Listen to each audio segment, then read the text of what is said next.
Sud Radio Berkov dans tous ses états, midi 14h. Guillaume Bigot. Citoyennes, citoyens, bonjour à vous. Berkov que je salue et qui j'espère est en très bon état. Voilà, il sera de retour bientôt. Et pour cette édition, on a un fait du jour qui est politique. C'est aussi le fait de la nuit. D'ailleurs, on va forcément parler de ce qui se trame au Parlement avec la CMP, avec le devenir de cette loi immigration, le devenir aussi peut-être du gouvernement Borne et de la Ve République. On va en parler avec le sondeur et politologue Jérôme Sainte-Marie.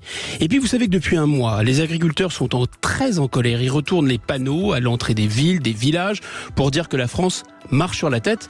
On va interroger à ce sujet une géographe, Sylvie Brunel, sur les tenants et les aboutissants de ce mouvement. Je vous préviens, ça va balancer. La perle du jour, c'est celle de Louis Boyard, une perle en soi et pure soi, le député qui revendique son passé de dealer, assez original. Et puis on va parler également d'une icône qu'on a vraiment beaucoup aimé et qu'on aime maintenant brûler. C'est celle de Gérard Depardieu, dont on vient de retirer la statue au musée Grévin, sous nos huées, chers auditeurs, évidemment. On va applaudir aujourd'hui la soudaine conversion du pape François, où en même temps, lui qui vient d'autoriser la bénédiction des couples homosexuels, tout en même temps excluant de les marier. Et puis dans notre face-à-face, on va recevoir Jean-Baptiste Noé, rédacteur en chef de la revue Conflit, auteur d'un ouvrage passionnant, Le déclin d'un monde, celui de la mondialisation bien sûr, qui veut réhabiliter la géopolitique, la vraie, celle qui parle des frontières, des conflits, de la puissance, pas des flux impersonnels et de cette mondialisation qui est en train de mourir sous nos yeux. C'est Cécile de Ménibus, je vous souhaite de joyeuses fêtes avec Sud Radio. Bonne fête avec Sud Radio. Sud Radio. Parlons vrai. Sud Radio Berkov dans tous ses états. Le fait du jour. Attendre pour savoir qui va sauter entre la loi immigration ou Elisabeth Borne. C'est pas. On va voir. Avec la loi immigration, dite loi Darmanin, c'est juste la 19e loi depuis 1996 sur ce dossier de l'immigration qui devient un peu l'arlésienne de la vie politique française. Alors passera pas? Quelles conséquences pour l'immigration? Quelles conséquences pour le gouvernement? Quelles conséquences pour la fin du second quinquennat du président de la République, voire de l'équilibre de la 5e? On va en parler, on en parle tout de suite avec un observateur avisé de la vie politique, Jérôme Sainte-Marie. Jérôme Sainte-Marie, bonjour et bienvenue. Bonjour. Donc vous êtes politologue, vous êtes sondeur, vous avez dirigé beaucoup d'instituts de sondage de la place, vous êtes aussi un observateur engagé, il faut le dire à nos auditeurs, vous dirigez aussi le centre de formation des cadres du RN, mais je sais que vous avez toujours un recul important et vous gardez un regard assez distancié malgré tout sur la vie politique française. Première question, oui. On essaye, on va essayer, mais je suis là pour recadrer les choses si besoin. Cette CMP, cette commission mixte paritaire, elle va aboutir ou pas? Il va y avoir un accouchement de cette loi Darmanin ou pas? Il y aura forcément quelque chose à la fin, vous savez, on sait qu'il y aura un résultat. Toute la question est de savoir quels seront les dégâts qui seront faits sur l'équilibre interne de ce qu'on appelle la Macronie. Mais sinon, c'est un spectacle à la fois pathétique, mais en même temps qui est plutôt estimable. Je m'explique. Allez-y. À l'époque où on avait une Assemblée nationale qui ne ressemblait pas du tout à l'électorat, par exemple, lors du quinquennat précédent, on avait une victoire très large des listes des députés, des candidats macronistes en 2017, qui avait abouti à une chambre qui ressemblait pas du tout au pays. D'ailleurs, ça avait provoqué les gilets jaunes, parce que on avait un hiatus total entre la représentation et les gens qui étaient censés être représentés. Je rappelle que vous avez théorisé le bloc populaire contre le bloc élitaire. Et donc vous dites que le bloc populaire est mieux représenté sous cette en tout cas, les catégories populaires. Et de fait, en 2022, à la surprise générale, on a eu, malgré un scrutin majoritaire, on a eu une Assemblée nationale qui ressemblait un peu à ce qu'elle aurait été si on avait voté au scrutin proportionnel. Et on s'est rendu compte, du coup, on le savait, mais là, ça a été manifeste, que le macronisme était minoritaire. Et inversement, on a eu la France insoumise, mais également le Rassemblement national, des forces véritablement d'opposition résolues, même si elles sont contradictoires entre elles, qui se sont très bien représentées. Pas autant vous avez raison, cher Jérôme Sainte-Marie. Force réelle. Vous avez raison, mais en même temps, ça devient ingouvernable aussi. Et du coup, ça devient relativement ingouvernable, parce que ça correspond à l'équilibre des forces dans le pays. Et une des raisons pour lesquelles nous sommes dans cette crise parlementaire, qui est encore une fois simplement le reflet de la crise politique que connaît le pays, c'est aussi parce que le réel l'opinion publique, en tout cas, se fait entendre sur les travées de l'Assemblée nationale.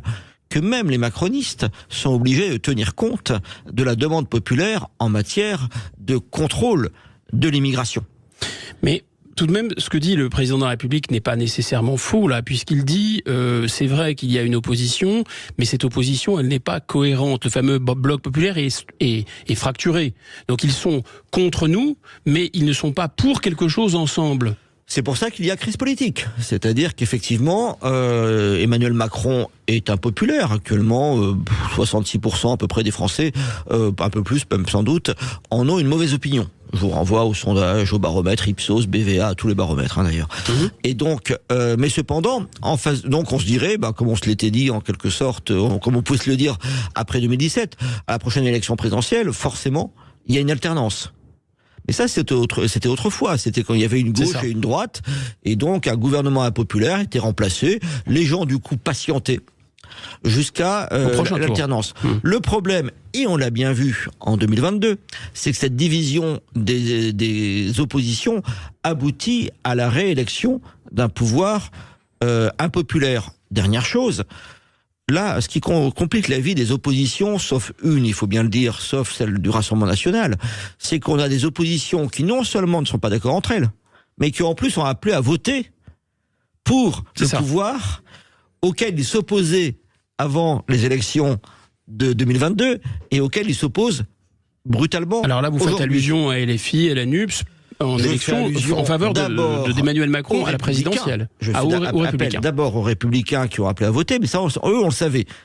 Et puis je fais allusion, évidemment, parce que c'est eux qui mettent en scène une opposition d'autant plus brutale, brouillonne et véhémente qu'elle repose sur un péché originel. Le péché originel de la France insoumise, c'est bien entendu d'avoir appelé à voter pour Emmanuel Macron,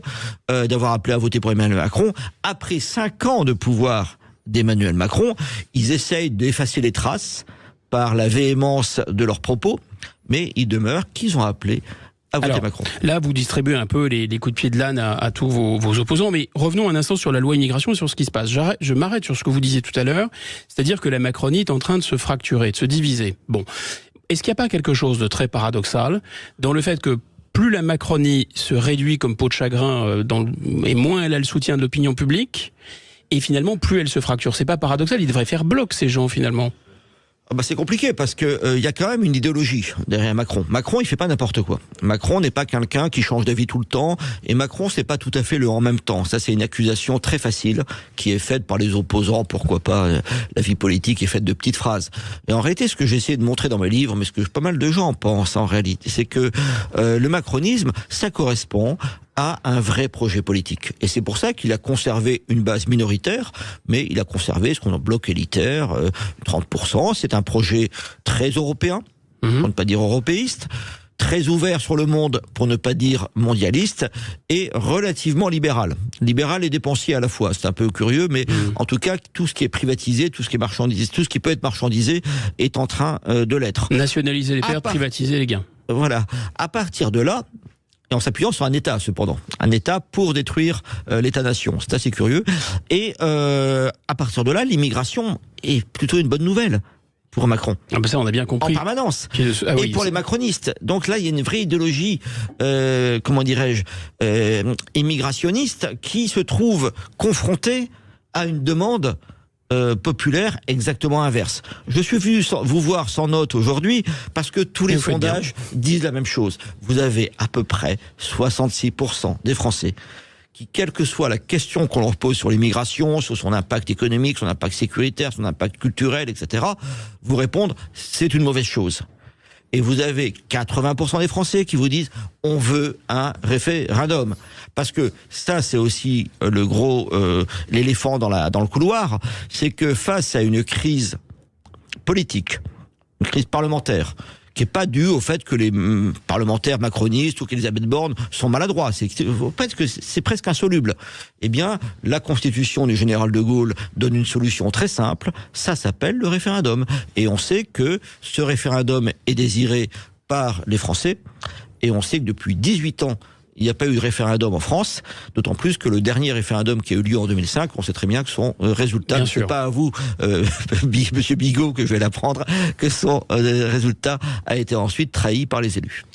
Bon, je reprends votre raisonnement. Il y a une cohérence idéologique chez Emmanuel Macron, il y a une cohérence idéologique dans le bloc élitaire. Le bloc élitaire veut de l'immigration, il en a, ok. Mais tout de même, moi je trouve qu'il y a quelque chose d'étrange. Il pourrait, pour garder le pouvoir et pour garder cette ligne, lâcher un peu de lest, un peu comme sur les ballons. Vous voyez, il faut à un moment lâcher du lest, c'est pas ce qu'ils font. Ou faire des concessions, ils ne le font pas. Et surtout, je veux bien qu'il y ait une cohérence chez Emmanuel Macron, mais il y a quand même quelque chose d'un peu pervers. Est-ce que c'est pas le Frank Underwood de la vie politique française? Quand il dévoile ses cartes à l'avance, quand il dit de toute façon on va enterrer cette loi s'il n'y a pas de majorité, etc. Il n'est pas en train de sacrifier soit Elisabeth Borne, soit Monsieur Darmanin, etc. Non, mais il est dans une situation compliquée pour une raison toute simple qui tient pas spécialement aux macronistes.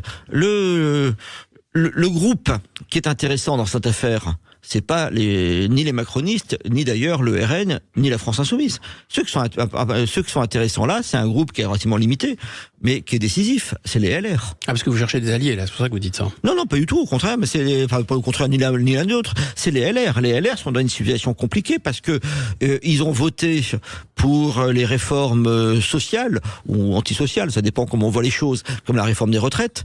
La moitié de leurs sympathisants ils ont appelé à voter pour Macron. La moitié de leurs sympathisants aiment bien finalement M. Macron et Mme Borne. C'est ça. Mais sur la sécurité et sur l'immigration, ils ont les mêmes idées, leurs électeurs, que le Rassemblement national. Et donc le groupe LR, une partie déjà a rallié, de la droite classique comme de la gauche classique ont rallié Emmanuel Macron, mais ceux qui restent de la droite classique, ils sont très embêtés.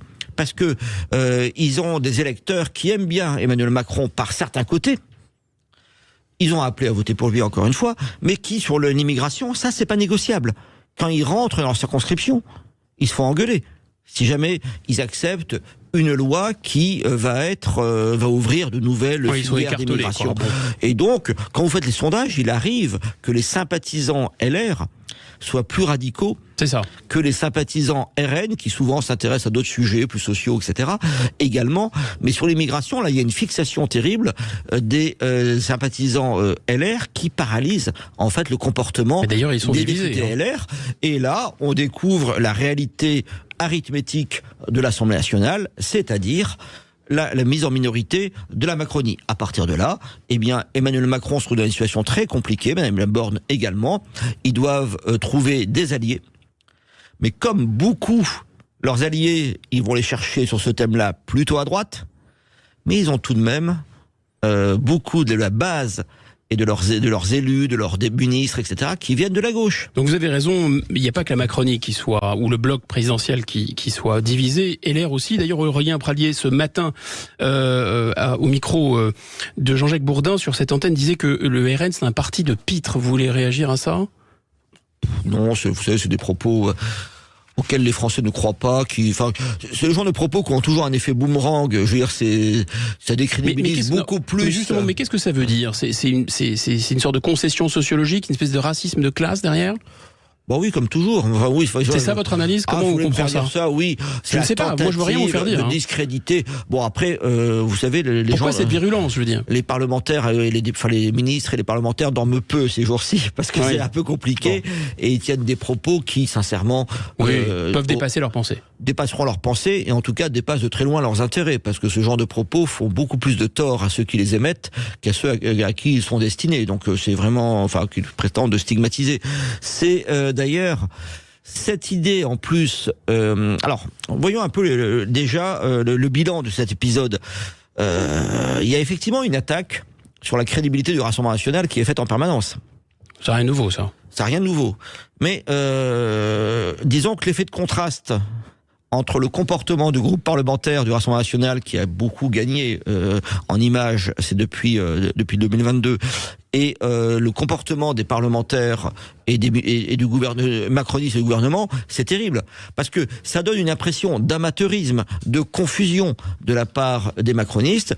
Or, les macronistes, on les aime, on les aime pas, mais ils avaient la réputation d'être bien formés et de bien savoir gérer l'État. beaucoup de fonctionnaires.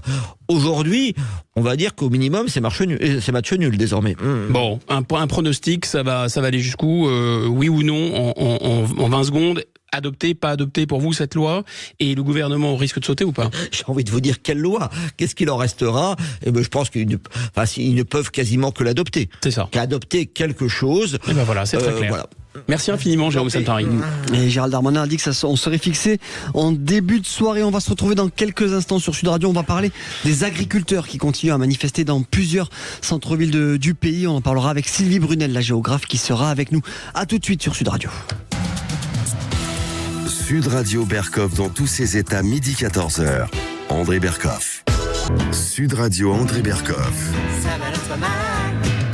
Berkhoff dans tous ses états, ça balance pas mal sur Sud Radio. Hymne de nos campagnes. Il se passe des choses dans nos campagnes. Entendez-vous dans nos campagnes? Alors, je ne sais pas s'il faut entendre dans nos campagnes ou plutôt voir ce que montre la France rurale depuis un mois. La FNSEA, c'est-à-dire le principal syndicat agricole, a lancé un mouvement qui fait tache d'huile. On le voit aussi sur les réseaux sociaux avec le hashtag « On marche sur la tête ». Ces agriculteurs en colère renversent les panneaux à l'entrée et à la sortie des villages pour dire au gouvernement qu'ils font le contraire de ce qu'ils devraient faire et que eux, les agriculteurs qui nourrissent le pays, sont en train d'être affamés par le système. Ils travaillent souvent 7 jours sur 7, parfois pour moins de 1 000 € par mois, et ils disent, eux se gavent et nous, on crève. Agriculteurs, rien ne va plus. On va en parler avec Sylvie Brunel, géographe, ex-présidente d'Action contre la faim, l'ONG, et qui a livré, à mon avis, un très très bon bouquin l'an dernier aux éditions Buchet-Chastel. Nourrir, cessons de maltraiter ceux qui nous font vivre.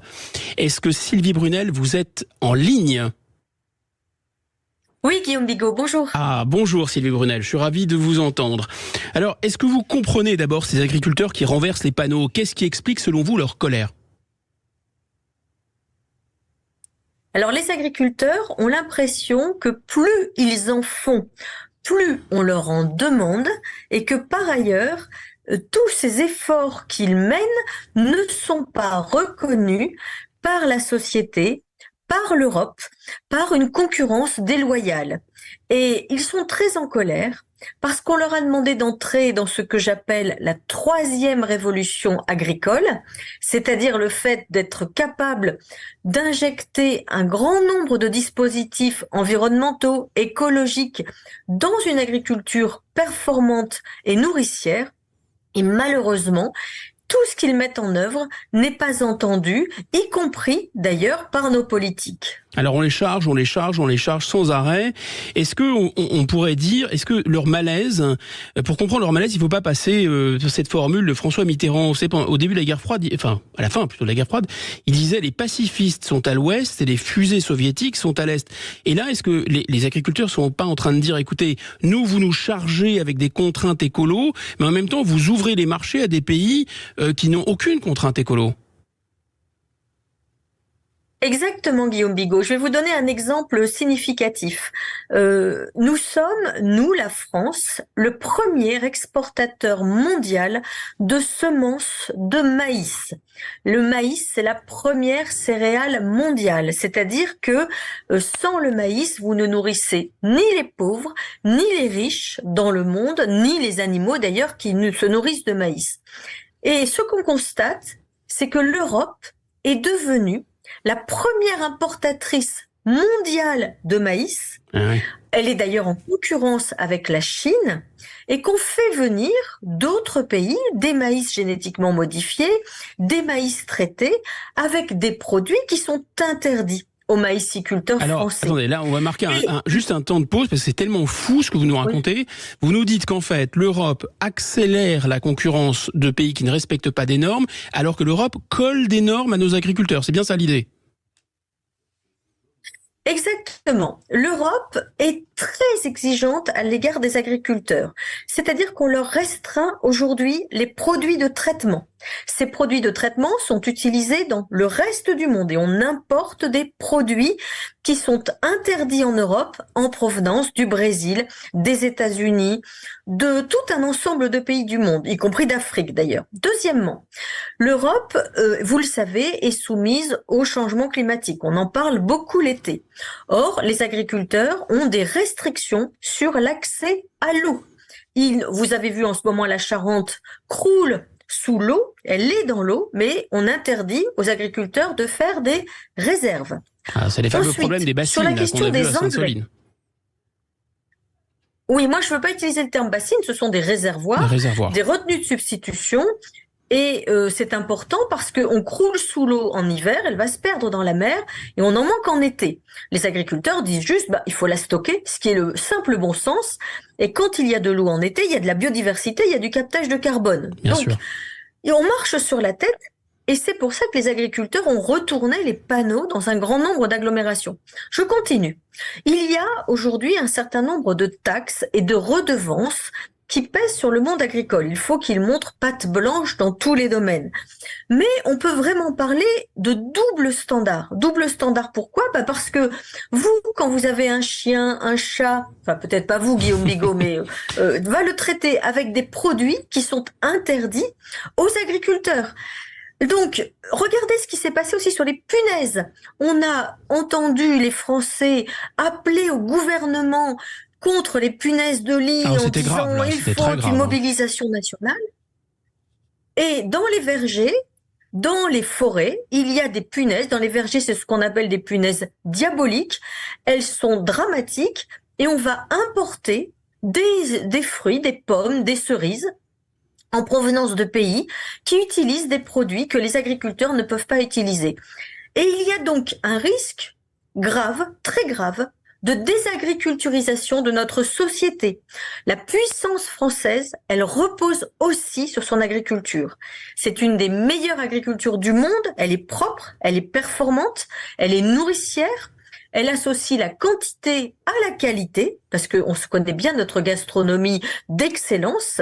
C'est aussi pour ça que nous sommes la première terre d'accueil des touristes au monde. Nos agriculteurs, ils font les paysages, ils font la nourriture, ils captent le carbone, ils fournissent de l'énergie. C'est-à-dire qu'ils cochent toutes les cases et on est en train de les perdre, Guillaume Bigot. Est-ce que c'est pas très très grave, au-delà de ce que vous nous dites qui est déjà très grave, est-ce que c'est pas très grave de se dire qu'en 2030, c'est-à-dire demain matin, il y a un agriculteur sur deux pour des raisons démographiques qui sera parti à la retraite parce que trop âgé? Et est-ce qu'en fait, vous en tant que géographe qui étudiez ces questions d'agriculture, c'est pas toujours très difficile, une fois que les gens sont partis de la terre, de les faire revenir? Demain, qui va nous nourrir en France? C'est la meilleure question qu'il faut poser. Chaque année, il y a 20 000 départs en retraite et 13 000 installations seulement. C'est-à-dire qu'une ferme sur 3 ne trouve pas de repreneur. Et quand il n'y a pas d'agriculteurs, un territoire meurt. Vous avez la friche, vous avez l'embroussaillement. Dans le sud, vous avez des incendies. Vous avez le retour du loup. Vous avez des bergers qui se découragent. Vous avez des paysages magnifiques qui disparaissent en France. Et surtout, nous devenons dépendants. Tout à l'heure, je vous parlais des semences de maïs. Poutine est en train de devenir aujourd'hui un grand producteur de semences.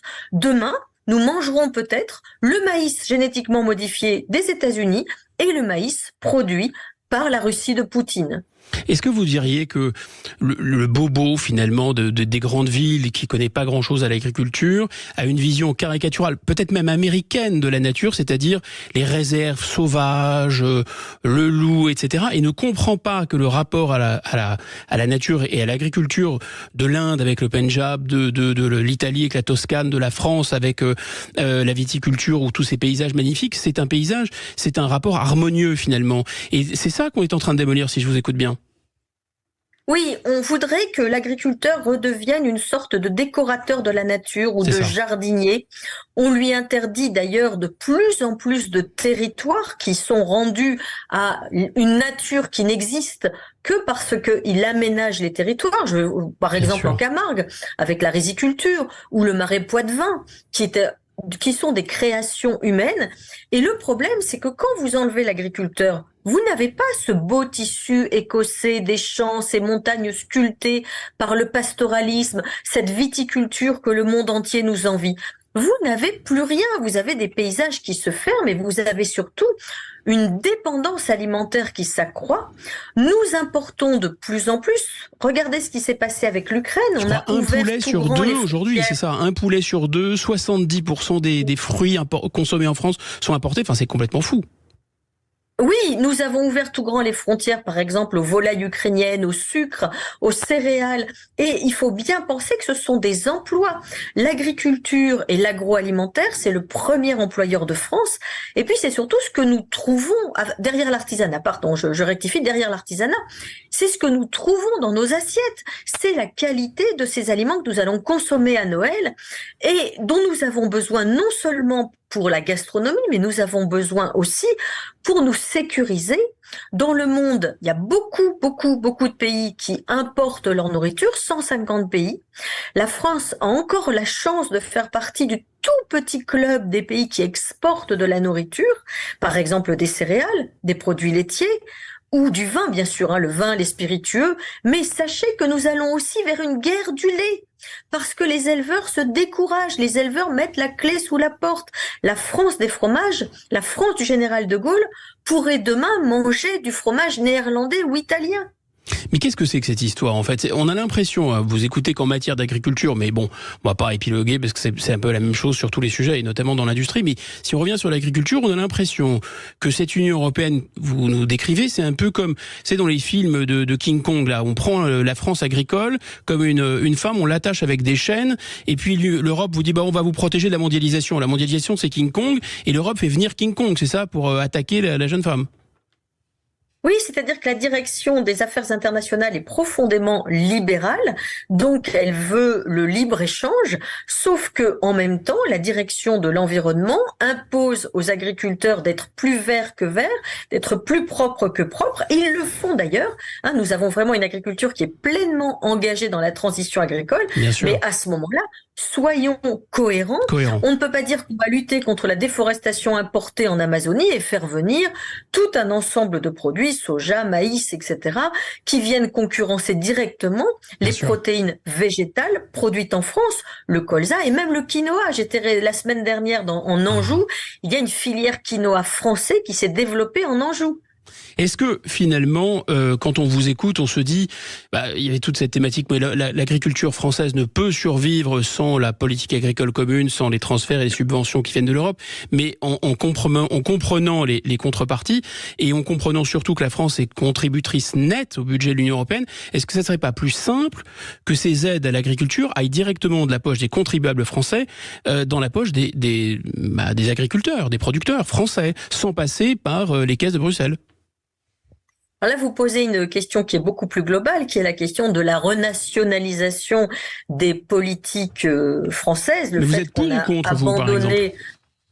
Oui, on a abandonné à Bruxelles la souveraineté sur un certain nombre de domaines qui, à mon avis, sont des domaines stratégiques.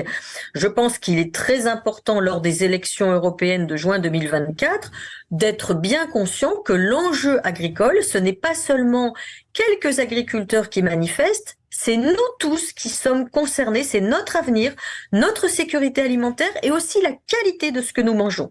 Et comme vous le savez, vous êtes ce que vous mangez. Merci pour ces sages paroles et en même temps paroles d'alerte, Sylvie Brunel. Je rappelle que vous êtes géographe et l'auteur de Nourrir. Cessons de maltraiter ceux qui nous font vivre aux éditions Buchet Chastel. Et c'est un livre qui a eu le grand prix du livre d'économie. Merci infiniment.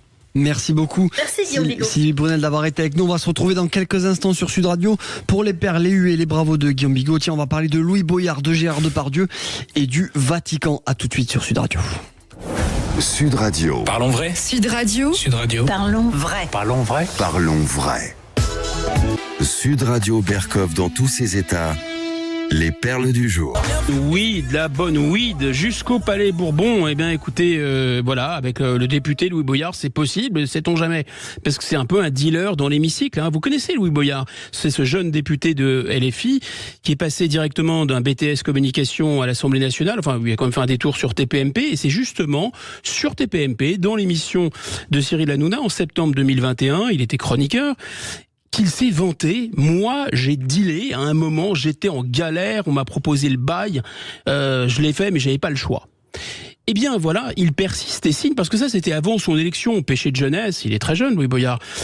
Péché de jeunesse. Mais il est élu maintenant. Eh ben, il persiste et signe.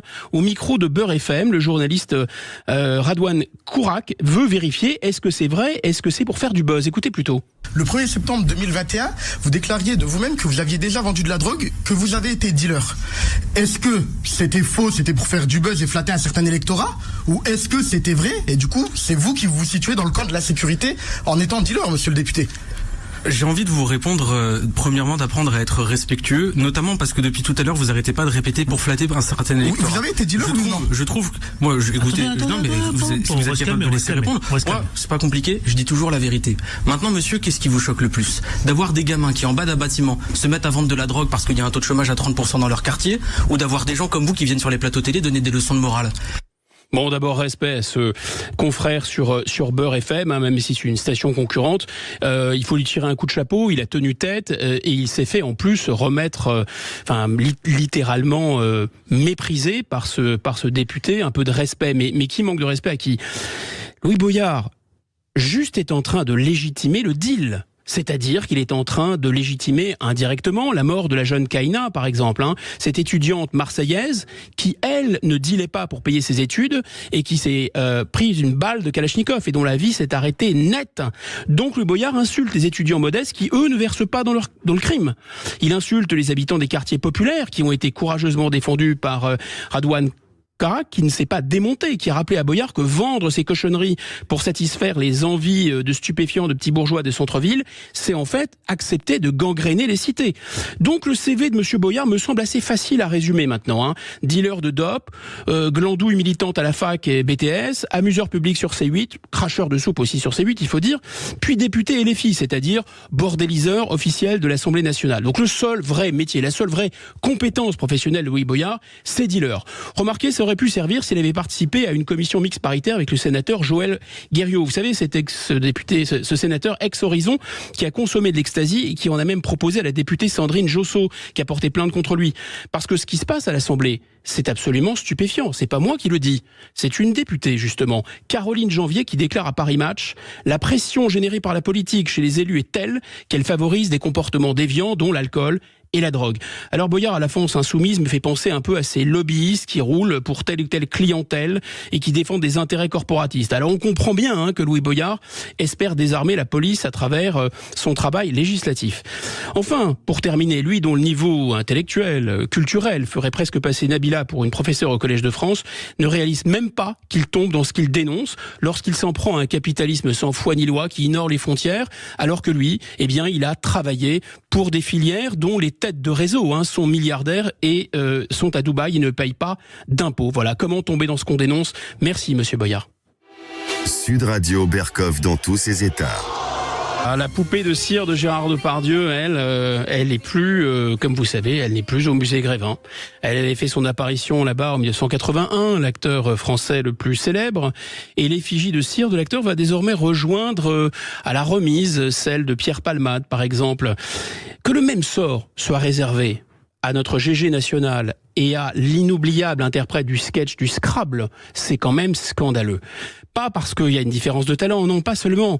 Parce que M. Palmade s'est drogué, a fauché la vie d'une femme enceinte et de son enfant, et il a brisé net une famille. En 2023, le forfait commis par Gérard Depardieu est peut-être... C'est quoi? C'est un crime déclamatoire parce que l'acteur, effectivement, il est mis en examen depuis 2020 pour viol et agression sexuelle. Et franchement, si les faits sont établis et si la justice le trouve coupable, c'est pas moi qui veux pleurer sur son sort. Il faudra qu'il paye. Mais pour l'instant, il bénéficie tout de même de la présomption d'innocence. Ah, pas vraiment, parce qu'il a été remis en examen médiatique par la diffusion récente de compléments d'enquête sur France Télévisions. Dans ce reportage, on entend un petit procureur du sévice public qui le cloue littéralement actuellement au pilori. Et rien ne va là-dedans. Ce qui ne va pas, c'est d'abord le viol de la présomption d'innocence, je vous l'ai dit. Ce qui ne va pas, c'est l'effet de meute. Ce qui ne va pas non plus, c'est la confusion entre les paroles et les actes, avec cette sacralisation de la parole des femmes. Dans la France de 2023, il sera bientôt moins grave de tuer quelqu'un que de prononcer une parole misogyne sans faire de mal à une mouche. Car il est bien connu que plus on parle, en général, moins on fait. Après tout, Gérard Depardieu, jusqu'à preuve du contraire, ce n'est ni Bertrand Cantat, ni Landru. Ce qui ne va pas non plus, c'est qu'en fin de compte, Depardieu, même s'il est archi coupable, et encore une fois, il devra payer, ça ne retirera rien à son talent. Ce qui ne va pas non plus, c'est qu'on sent très bien que Gérard Depardieu, c'est un personnage un peu sur la brèche, un peu borderline, comme disent les psychiatres, et qu'il verse dans la provocation, voire peut-être dans le suicide social. Enfin, ce qui ne va vraiment, mais alors vraiment pas, c'est que cette société s'en veut probablement de l'avoir tant aimé. Voilà. Et cette société, elle brûle ses idoles. Pas certain que Gérard Depardieu en ait grand-chose à cirer d'ailleurs. Sud Radio Berkoff dans tous ses états.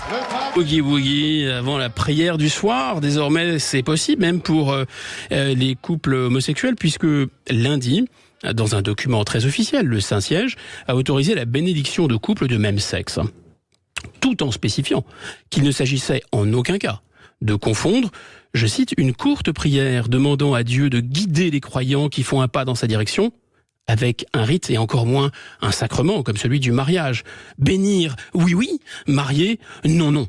La courte prière demandée pour demander la paix, la santé, un esprit de patience, de dialogue, d'entraide, mais aussi la lumière et la force de Dieu pour pouvoir accomplir pleinement sa volonté, oui.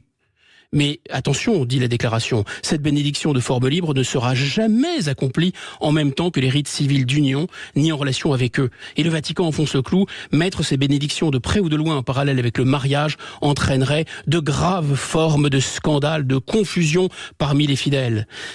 Eh bien voilà, le pape préfère autoriser la bénédiction de couples homosexuels plutôt que de revenir sur, disons, l'interdiction aux prêtres de se marier. Le pape préfère bénir des couples homosexuels plutôt que d'autoriser les femmes à dire la messe. Et plutôt que de bénir des couples homosexuels, je me demande s'il n'aurait pas pu finalement essayer de redresser un peu cette église qui est en train de mourir. François, manifestement, est un véritable jésuite. En même temps, il cède sur tout et en même temps, il ne cède sur rien. Le pape François, vous savez, c'est l'homme qui vient à Marseille sans aller en France. C'est le pape qui demande aux Européens de rester fidèles à leurs racines tout en exigeant d'eux qu'ils accueillent toute la misère du Sud. Le pape François serait-il en train d'être touché par la grâce macronienne, la grâce du « en même temps ». Alors délivrons, mes bien chers frères, bravo, très ironique, aux jésuites du Saint-Siège, notre souverain poncif. Alors on va se retrouver dans quelques instants sur Sud Radio après les infos de 13h et la météo. C'est Jean-Baptiste Noé qui sera avec nous pour le face-à-face jusqu'à 14h, rédacteur en chef de la revue Conflit et auteur de ce nouveau livre, Le déclin du monde géopolitique, des affrontements et des rivalités en 2023. C'est publié chez L'Artilleur. Mais avant ça, vous commencez à en avoir l'habitude sur Sud Radio, c'est le grand sapin de Noël. C'est le moment pour vous de tenter de gagner tous les cadeaux qu'on a à vous offrir. Vous gagnerez peut-être aujourd'hui une tablette tactile offerte par Sud Radio et la Confédération des buralistes, une séance photo professionnelle en famille avec notre partenaire, la shootingbox.com, ou encore de nombreux cadeaux. On a des enceintes connectées, on a des voyages, on a des séjours à vous faire gagner. Vous connaissez le numéro 0826 300 300, 0826 300 300. Tiens, Guillaume, donnez-moi un numéro entre 1 et 25. Tiens. 8. Donc le 8e appel gagnera aujourd'hui le cadeau qu'on a offert à gagner, qui est dans notre coffre secret à mettre au pied du sapin. Ça peut toujours faire très plaisir pour les fêtes de Noël. À tout de suite sur Sud Radio, 0826 300 300. Bonjour à tous, c'est Alexandre Delovan et je vous souhaite de belles fêtes de fin d'année. Prenez soin de vous. Bonne fête avec Sud Radio. Sud Radio. Parlons vrai. Sud Radio Berkoff dans tous ses états. Le face-à-face. 13h03 sur Sud Radio, l'heure pour nous de vous présenter ce face-à-face du jour aujourd'hui. Guillaume Bigot, vous recevez Jean-Baptiste Noé, rédacteur en chef de la revue Conflit, qui vient nous voir pour ce livre Le déclin du monde géopolitique, des affrontements et des rivalités en 2023. C'est aux éditions de L'Artilleur. Bonjour Jean-Baptiste Noé. Bonjour. Merci Esteban. Effectivement, je reçois aujourd'hui Jean-Baptiste Noé, qui est rédacteur en chef de la revue Conflit, qui est aussi l'auteur de cet ouvrage dont on va parler, Le déclin d'un monde, aux éditions de L'Artilleur, et qui entend réhabiliter la géopolitique, la vraie géopolitique. On va faire la différence entre la vraie et la Fosse. Donc bonjour, ravi de vous accueillir. Nos auditeurs, il est vrai, probablement vous connaissent déjà parce que vous sévissez sur cette antenne le vendredi à 7h20. Vous avez des chroniques géopolitiques. Moi, j'ai été ravi de vous lire parce que d'abord, vous êtes un géographe. Alors, vous êtes le deuxième géographe de cette matinée. On a eu le plaisir d'avoir tout à l'heure à l'antenne Sylvie Brunel. Vous réclamez de l'école française de la géographie, cette grande école de Vidal de la Blache. Et vous êtes en plus économiste sur les bords, je pense même, et voire au centre, héritier de la tradition de l'économie politique française. Et donc, tout ça fait de vous un géopolitique réaliste. Et je disais, vous pestez contre la fausse géopolitique, un peu comme la fausse monnaie chasse la bonne. Alors qu'est-ce que vous appelez la vraie géopolitique? La fausse géopolitique, c'est la géopolitique des bons sentiments, c'est ça? Exactement, c'est en fait le terme de géopolitique a longtemps été interdit en France. Il est revenu un petit peu à la mode dans les années 1980 avec un autre géographe qui s'appelle Yves Lacoste. Et aujourd'hui, c'est un terme qu'on emploie un peu à tort et à travers. Alors, je me réjouis qu'on en parle et que ça revienne parce que c'est fondamental la géopolitique, mais on l'emploie un peu à toutes les sauces, et comme tous les mots qu'on emploie beaucoup, ça finit par perdre de sa valeur. Et aujourd'hui, on confond souvent géopolitique et relations internationales, qui sont en fait deux choses différentes.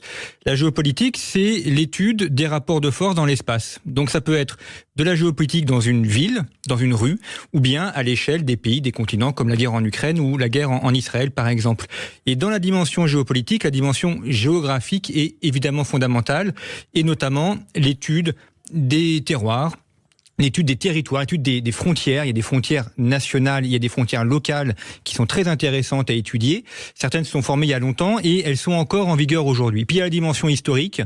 Et en géopolitique, il faut aussi, c'est ce que j'essaie de faire dans l'ouvrage, aborder d'autres disciplines, l'économie, la criminologie. C'est un sujet très très important. On va en parler d'ailleurs. Parce que sinon, il y a beaucoup de choses qui nous échappent aussi. C'est un peu la boîte noire de la mondialisation. Exactement, c'est ça, la face cachée, la face sombre. Et la géopolitique n'est pas une discipline, c'est une méthode d'analyse. Donc on prend plusieurs disciplines et avec ça, on essaye de comprendre comment s'effectuent les rapports de force. Et le terme clé, c'est l'espace. Mais vous disiez que la géopolitique a de plus en plus de succès, c'est vrai, elle a même fait son entrée au bac, c'est une discipline qu'on enseigne maintenant au lycée, mais j'ai l'impression, pour me pencher un peu sur les livres de mes enfants, que c'est une géopolitique un peu sans frontières. Or vous réhabilitez dans ce livre, et vous avez 100 fois raison de le faire, la notion de frontières. Là, aujourd'hui, on a l'impression que c'est des flux de marchandises, de containers, etc. Les frontières, est-ce que vous êtes d'accord avec cette définition? Je crois que c'est c'est peut-être Fernand Braudel qui disait les frontières, c'est des cicatrices laissées par l'histoire. Vous êtes d'accord avec ça? Ah, c'est une très belle définition, elle me convient tout à fait. Et notamment, il n'y a pas de frontières naturelles. C'est souvent une expression qu'on emploie parce que les frontières peuvent s'appuyer sur des reliefs naturels, sur un fleuve, sur une montagne, évidemment. Mais les frontières sont faites par l'histoire. Par exemple, la Loire a été une frontière à une époque entre le royaume de France et le royaume d'Angleterre pendant la guerre de 100 ans. Et Orléans était le verrou de cette frontière avec des combats ardents autour d'Orléans. Aujourd'hui, c'est plus une frontière. On franchit allègrement la Loire. C'est une frontière régionale, climatique, mais c'est plus une frontière politique. Alors que le Rhin est une frontière politique, alors qu'à un moment donné, il ne l'a plus été. À l'époque de Bonaparte et de l'Empire, quand l'Empire allait largement au-delà du Rhin. Donc les frontières sont toujours des constructions de l'homme. Et le Saint-Empire européiste aujourd'hui fait disparaître cette frontière. Oui, d'ailleurs, à tel point qu'à une époque, le Maroc a postulé pour entrer dans l'Union européenne, comme la Turquie aussi. Et la question de la frontière, c'est la définition de l'être. Et j'insiste là-dessus aussi dans l'ouvrage en expliquant que au XXe siècle, on a gagné l'avoir, notamment avec une progression matérielle très importante qui fait que nos arrière-grands-parents rêveraient d'avoir les conditions de vie qu'on a aujourd'hui. Et aujourd'hui, ce qu'il faut redécouvrir et regagner, c'est l'être. C'est-à-dire qui nous sommes. Et on ne peut pas définir qui nous sommes si on ne définit pas ce que sont les autres ou qui sont les autres. Et ça, c'est la frontière. La frontière dit qui sont les autres et qui nous sommes nous. Ça ne veut pas dire qu'on rejette les autres, ça ne veut pas dire qu'on les méprise, ça veut dire qu'on dit que l'autre est différent de nous, n'a pas la même culture, n'a pas la même langue, n'a pas la même histoire. Et parce que l'autre est différent de moi, je sais qui il est, je sais qui moi je suis. Et ça, c'est la frontière. D'où le retour du refoulé identitaire, j'imagine. On va également en parler. J'insiste un instant, parce que sous votre plume, il y a cette idée vraiment très intéressante que même lorsque lorsqu'on fait disparaître la frontière, et là c'est le cas à l'intérieur de l'Union européenne, on passe le Rhin et on comprend tout de suite qu'on est dans un autre pays, c'est ça? On le voit, moi, ce que j'aime beaucoup, c'est la frontière entre la France et la Belgique, par exemple. Ou la France et la Belgique. C'est tout plat, on est sur l'autoroute, c'est ça. On voit juste un panneau. On la franchit sans même s'en rendre compte. Exactement. En revanche, on voit que les bâtiments ne sont plus les mêmes. C'est plus tout à fait le même style architectural. C'est vrai. On va avoir davantage de bière et un peu moins de vin. On voit bien qu'on a franchi quelque chose, et ça, l'Union européenne n'arrive pas, heureusement d'ailleurs, à le supprimer. Et vous dites que même les plaques minéralogiques, on voit qu'on est en Belgique, ce qui montre qu'il n'y a pas tant de mélange que ça. Non, exactement. Ça, c'est très surprenant, même quand on est à une frontière italienne ou espagnole. Oui. Proche de la frontière espagnole, on a beaucoup de plaques minéralogiques françaises et très peu espagnoles. Et finalement, les populations vont rarement de l'autre côté de la frontière. Elles y vont bien sûr, mais assez peu. Et ce qui montre que ces frontières, elles s'inscrivent dans la durée, elles s'inscrivent dans l'histoire, et on ne les supprime pas comme ça.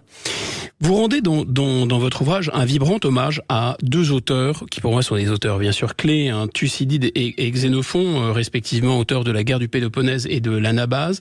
Ce sont des textes écrits il y a plus de 2500 ans. Qu'est-ce que ces textes vont nous apprendre aujourd'hui ?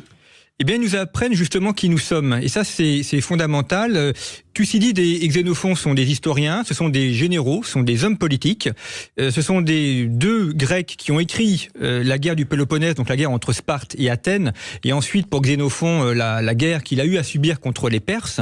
Donc, il y a très longtemps, dans une époque temporelle très différente de la nôtre. Mais à travers leur quotidien et à travers leur contemporains, ils ont compris quelle était la nature de l'homme, quelle était l'essence de l'humanité. Et quand on lit ces textes, et c'est ça l'importance d'ailleurs de lire les classiques, c'est que les classiques, c'est pas simplement savoir ce qui s'est passé autrefois, c'est comprendre ce que nous sommes nous. Quand on lit Thucydide, on lit la géopolitique actuelle, le rapport entre la terre et la mer, le rapport entre le petit et le grand, la question du droit, le respect du droit, ou la question de la force, et donc le rapport entre le droit et la force, la guerre économique. Il y a de la guerre économique également chez Thucydide et chez Xénophon. Et c'est ça qui est fabuleux en se plongeant dans ces grands auteurs, c'est qu'on comprend mieux ce que nous sommes nous. D'abord, ils nous ont façonnés. Les siècles ont repris ces auteurs et ça a contribué aussi à forger la pensée française et la pensée européenne. Et c'est pour ça que c'est très important d'être... Mais c'est pas seulement parce qu'ils nous ont façonnés, vous dites, parce que finalement les problématiques qu'ils posent restent actuelles. Oui, parce que la nature humaine n'a pas changé. La matière a changé, les conditions de vie ont changé, les empires ont changé, mais l'homme reste le même à l'époque des Grecs il y a 2500 ans ou aujourd'hui. Alors, sauf que nos dirigeants, peut-être, j'ai pas l'impression qu'ils soient capables d'écrire la guerre du Péloponnèse. C'est-à-dire, je vois pas Monsieur Castaner, Madame Schiappa ou Monsieur Boyard écrire, voyez, comme Thucydide, hein. Eh bien, c'est bien dommage, mais ils devraient le lire. Et justement, ces auteurs-là, s'ils ont pu écrire ces livres, c'est que eux-mêmes étaient pétris de culture classique. On est toujours le fruit de ce que l'on a mangé, de ce que l'on a lu. Et si on peut écrire, c'est parce qu'on est l'héritier de ces lectures que l'on a fait. Et vous citiez tout à l'heure. Et là, il y a une rupture quand même, peut-être. Il y a une rupture, oui, parce qu'on a rejeté ces auteurs classiques parce qu'ils ne sont plus enseignés. Alors, c'est pas la faute des lycéens ni des étudiants, mais on les prive d'un trésor. Et cet ouvrage, c'est aussi la volonté de montrer aux étudiants, notamment les miens, parce que je suis professeur en licence, de leur montrer qu'il y a un trésor qu'ils doivent redécouvrir. Et si on les en a privés, eh bien c'est à eux de s'en saisir. C'est à eux d'aller en bibliothèque. C'est important de lire des livres, de se saisir de ce trésor qui est le leur, qui est leur héritage, et de le redécouvrir, tout simplement pour former leur pensée, pour comprendre le monde dans lequel ils vivent.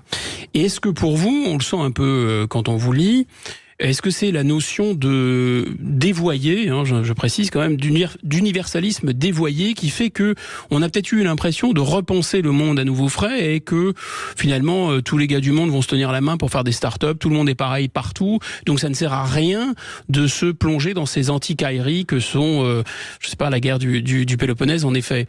Exactement, on a pensé que l'homme était plat, qu'il n'avait ni relief, ni histoire, d'ailleurs, ni culture.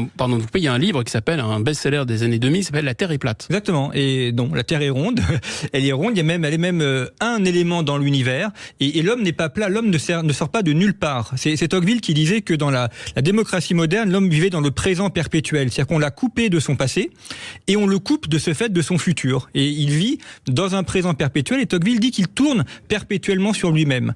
Et ça, ce sont malheureusement nos contemporains. Et ce que j'essaye de faire à travers Conflit, à travers cet ouvrage, c'est d'expliquer que l'homme a un passé, que s'il veut avoir un futur, il doit se redécouvrir ce passé. Et c'est ça également qui donne une dimension profonde au présent, qui permet de résoudre, je pense, la crise identitaire qui est la nôtre. Et non, un Chinois n'est pas un Français, ce n'est pas un Européen. On peut aimer la Chine, on peut aimer la culture chinoise comme les Chinois aiment la culture européenne, mais il y a une différence entre les deux, il y a des cultures entre les deux, il y a des frontières effectivement entre les deux. Et vous mettez en parallèle aussi l'universalisme, dont vous dites que voilà, pique-pendre, enfin qu'il a eu des effets catastrophiques en matière d'équilibre mondial, avec cette notion de sentimentalisme, d'émotivité, c'est ça ? Oui, c'est-à-dire que on a pensé qu'on allait exporter ailleurs nos modes de vie, que les autres le veuillent ou non. Et même s'ils ne le voulaient pas, on allait quand même leur exporter. On va faire le bien. Voilà, on allait faire le bien à travers la guerre. Donc, c'est donné la guerre en Irak en 2003, la guerre en Libye en 2011, dont on en subit encore les conséquences au Sahel, qu'on allait exporter la démocratie, en considérant que tout ça, c'était que une sorte de petite boîte du petit chimiste illustré, et qu'il suffisait de prendre la boîte et le manuel d'utilisation, et qu'on allait pouvoir faire la même chose au Sahel, en Irak ou en Europe, faisant fi des cultures et faisant fi des histoires locales. C'est vrai qu'exporter la démocratie à coup de bombe, c'est pas une idée très riche nécessairement. Voilà, on va continuer de parler de géopolitique avec vous, Jean-Baptiste Noé. Après cette courte pause, et puis on prendra le gagnant du jeu, 0826 300 300, c'est Noël sur Sud Radio. C'est Gilles Gonzman, je vous souhaite de joyeuses fêtes de Noël avec Sud Radio. Bonne fête avec Sud Radio. Sud Radio. Parlons vrai. Sud Radio Berkov dans tous ses états, midi 14h. Guillaume Bigot. 13h17 sur Sud Radio, on va continuer ce face-à-face avec Jean-Baptiste Noé. Mais avant, c'est le moment de vous faire gagner sur Sud Radio, puisque le grand sapin de Noël, c'est maintenant. Et on a quelqu'un qui nous a appelé, c'est Nathalie qui nous appelle depuis Bourdon dans le Lot. Bonjour Nathalie. Bonjour. Eh bien, Nathalie, vous avez été tirée au sort. Et vous êtes chanceuse, puisque Nathalie, vous gagnez un week-end pour 2 personnes dans des lieux d'exception en France avec Vacances Bleues.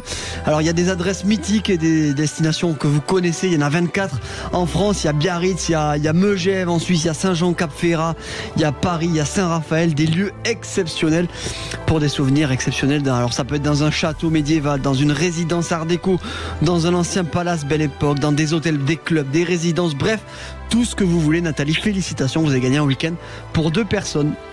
Oh, super, je suis très contente. Merci beaucoup. Vous savez avec qui vous allez partir en week-end ? Avec mon mari. Ah, bon. Si vous avez personne, il y a du monde autour de la table. Il en a de la chance, votre mari, Nathalie. Si vous avez pas trouvé... Je vais partir avec mon mari. Bon, très bien. Eh bien, en tout cas, on vous souhaite de vous régaler, de passer un excellent week-end, Nathalie. Merci beaucoup. Et on vous rappelle que le sapin de Noël Sud Radio continue jusqu'au 25 décembre sur les réseaux sociaux de Sud Radio et sur sudradio.fr.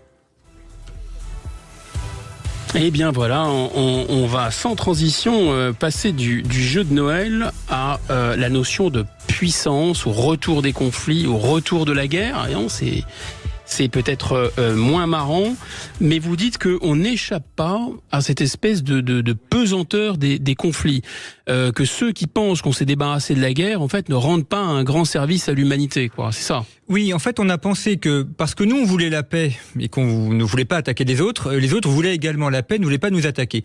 Et on a cru, c'était une erreur de jugement faite depuis une vingtaine d'années, que l'Europe étant pacifiste, ailleurs dans le monde, les populations ou les pays étaient également pacifistes. Grave erreur. Et j'en veux pour preuve, lorsqu'il y a eu l'invasion de l'Ukraine en février 2022, beaucoup ont dit c'est le retour de la guerre en Europe. Mais la guerre en Europe n'a jamais disparu. L'ex-Yougoslavie. Il y a eu la guerre dans les Balkans, guerre terrible, et on est bien en Europe. Il y a eu la guerre également en Irlande, entre l'Irlande et le Royaume-Uni. Le Royaume-Uni a utilisé l'armée pour combattre la rébellion irlandaise. C'était aussi une guerre très dure. Et puis il y a eu la guerre sur les marges de l'Europe, notamment au Maghreb ou en Afrique du Nord. Donc il y avait la guerre, mais on voulait faire comme si celle-ci n'existait pas. Et là, on a semblé redécouvrir l'existence de la guerre, alors que celle-ci est omniprésente. Alors heureusement, en France, on a une armée qui tient encore la route et qui est digne de ce nom, mais on voit pas beaucoup de pays européens qui ont complètement dissous leur armée et qui aujourd'hui se retrouvent très démunis, notamment par rapport aux nouvelles menaces. Mais peut-être un premier point de désaccord, vous chargez un peu la mule sur l'universalisme, les droits de l'homme, et donc on a déclenché des guerres, et c'est pas faux en Irak, c'est pas faux en Libye, c'est pas faux même en aggravant le tableau en Syrie, et en Afghanistan. n'oublions pas l'Afghanistan, que l'Occident droit de l'homiste a fait la guerre pour imposer les droits de l'homme. Bon, c'est pas faux, mais ces guerres-là sont quand même sans commune mesure avec des conflits terribles. Donc c'est pas que l'universalisme qui déclenche la guerre. Par exemple, la guerre du Tigré, on en parle très peu. C'est une guerre qui a fait quoi, un demi-million de morts peut-être ? Oui, on doit être dans ces eaux-là. Il y a la guerre au Yémen, 350 000 morts. L'ONU dit que c'est la plus grande catastrophe humanitaire du XXe siècle, du XXIe siècle. Donc là, aucun rapport avec l'universalisme et les droits de l'homme. Tout à fait. Là, je me suis centré sur l'Europe et donc sur les guerres menées par l'Europe. Mais effectivement, il y a beaucoup d'autres guerres ailleurs qui sont, alors, de nature différente. Ça peut être des guerres ethniques, donc affrontements entre différents peuples, par exemple la guerre au Tigré ou la guerre au Yémen, ou alors des guerres pour contrôler un territoire voisin, comme on a actuellement les dangers entre le Venezuela et le Guyana en Amérique latine, où là le Venezuela veut envahir son voisin pour récupérer ses puits de pétrole. C'est à chaque fois ce que les Grecs appelaient l'hubris, c'est-à-dire la démesure. Je veux contrôler mon voisin, je suis plus fort que lui, et donc je vais déclencher une guerre pour ce but-là. Comme d'ailleurs la guerre en Ukraine, c'est pas du tout une guerre d'universalisme. Vladimir Poutine n'a pas pour vocation d'apporter la démocratie en Ukraine. Il veut simplement récupérer un territoire et renverser un gouvernement qu'il estime contraire aux intérêts de la Russie. Est-ce que la mondialisation, pour vous, le terme d'ailleurs n'était pas très diffusé avant 1991. 1991, c'est aussi la première guerre en Irak. Est-ce que la mondialisation, c'est l'hubris des États-Unis d'Amérique comme hégémonie mondiale ? Alors, c'est une hubris, c'est une hégémonie qui, de fait, c'est également l'usage de certains moyens techniques, non pas à des fins universelles, c'est-à-dire pour l'ensemble des pays, mais à des fins personnelles. Par exemple, la question du dollar. Le dollar est utilisé partout dans le monde pour les paiements, et les États-Unis ont transformé l'usage du dollar en arme, puisque faire usage du dollar, c'est se mettre sous le droit américain, et donc c'est potentiellement avoir de très lourdes sanctions. La Société Générale en a fait les frais, mais Alstom également, qui a été démantelé en partie à cause de ça. C'est un moyen de raquette, en fait. Exactement, un moyen de raquette où on met un pistolet sur la tempe du plus faible en lui disant maintenant il faut payer, sinon j'appuie sur la gâchette. Est-ce que c'est ça qui se passe pour vous en Ukraine, une volonté de se désoccidentaliser, de se démondialiser, de se désaméricaniser ? Est-ce que c'est ça que fait Poutine en déclenchant sa guerre en Ukraine ? Alors, je dirais qu'il y a plusieurs causes à la guerre en Ukraine. Il y a la question de la peur de l'OTAN et des États-Unis et de la volonté de se distinguer et de créer un fossé entre la Russie et l'Occident. D'ailleurs, on le voit dans ses discours, il attaque régulièrement l'Occident. Mais il y a aussi une idée très ancienne de retrouver un empire russe, puisque l'Ukraine a été à un moment donné territoire russe. Pas toute l'Ukraine, hein, mais pas toute l'Ukraine, mais au moins la partie est de l'Ukraine aujourd'hui. Donc l'idée de récupérer, de faire une forme de grande Russie. Donc il y a un mélange à la fois de passé et d'éléments contemporains par rapport aux États-Unis. Vous mentionnez aussi d'autres théories classiques en géopolitique, et notamment celle de Mackinder. Alors peut-être que vous pouvez, avec votre talent d'enseignant, nous expliquer très rapidement ce dont il s'agit, et si pour vous, la problématique de la guerre en Ukraine illustre la validité de la théorie de Mackinder. Oui, alors Mackinder, c'est l'école anglo-saxonne de géopolitique, donc les Anglais et les Américains. Alors il y a plusieurs auteurs, mais enfin ils aboutissent tous plus ou moins à la même idée qu'ils ont affinée. C'est l'idée de dire qu'il y a une terre centrale, la terre du milieu. On est un peu comme dans Tolkien, hein. Il y a cette terre du milieu, le barycentre du monde, le barycentre du monde, qui est tenu par la Russie, la Chine et l'Allemagne, et il faut empêcher une union de ces trois pays, puisque dans la pensée de Mackinder, celui qui tient la terre du milieu tient le monde. Et donc on a ensuite des puissances maritimes qui encerclent la terre du milieu par notamment des alliances. Grande-Bretagne, États-Unis, Japon. Voilà. D'ailleurs, c'est ce qu'ont fait les États-Unis pendant la guerre froide, ce qu'on appelait l'endiguement ou le containment. Donc on fait des alliances OTAN, OTAS en Asie, pacte de Bagdad au Moyen-Orient, pour contenir la puissance territoriale centrale. Pour ceinturer, voilà. L'empêcher de progresser, l'empêcher de prendre le contrôle du monde. Alors, ça fonctionne sur le papier, je suis un peu plus dubitatif dans la réalité. D'abord parce que l'alliance entre l'Allemagne et la Russie n'a jamais vraiment bien marché. D'ailleurs, Hitler a fait la guerre à Staline. L'alliance entre la Russie et la Chine, ça a jamais... Encore pire. Pardon ? Encore pire, peut-être. Encore pire, voilà, puisqu'on a eu une guerre entre l'URSS et la Chine. Oui. Et ce que l'on voit, c'est que finalement, la nation l'emporte sur l'empire. Les Chinois se sont regroupés en tant que nation chinoise et ont attaqué l'Union soviétique. Donc la nation chinoise l'a emporté sur l'idéologie communiste. Et on voit aussi que l'alliance des puissances maritimes, ça marche pas vraiment non plus. Les pays arabes, aujourd'hui, en plus plus prennent leur indépendance des États-Unis, notamment en faisant des alliances avec la Chine ou avec l'Iran. Pareil pour les pays d'Asie. Donc c'est un schéma qui pouvait avoir une pertinence au début du XXe siècle, qui est toujours intéressant à étudier, mais qu'il faut actualiser.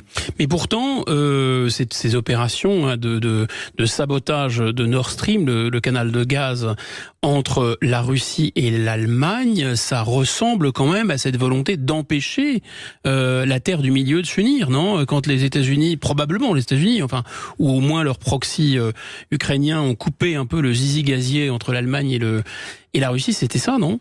Oui, alors là, ça rejoint aussi une autre problématique, celle de l'énergie. Raymond Aron disait que l'énergie était le sang de la géopolitique. Un pays ne peut pas vivre sans énergie. Alors c'est l'énergie gaz, pétrole, mais également l'énergie alimentaire, puisque l'alimentation, c'est de l'énergie. Et effectivement, en coupant Nord Stream, on prive l'Allemagne de l'arrivée du gaz, donc on la prive d'énergie. À partir de là, l'industrie allemande ne peut plus fonctionner, et les Allemands sont coupés de la Russie, et donc doivent se mettre davantage dans le giron américain. Donc c'était à la fois couper l'accès à l'énergie et empêcher effectivement une alliance énergétique à travers le gaz entre Berlin et Moscou. Affaiblir la Russie et réactiver une dépendance de l'Allemagne à l'égard des États-Unis. Coup double. Merci, on vous revient dans un instant. Sud Radio. Sud Radio. Parlons Vrai. Sud Radio. Parlons vrai. Parlons vrai. Parlons vrai. Sud Radio Berkov dans tous ses états, midi 14h. Guillaume Bigot. Alors, ce qui est formidable quand on a un spécialiste géopolitique comme vous, Jean-Baptiste Noé, rédacteur en chef de la revue Conflit, auteur de Déclin d'un monde, c'est qu'on peut justement faire le tour du monde en restant autour d'un plateau de radio.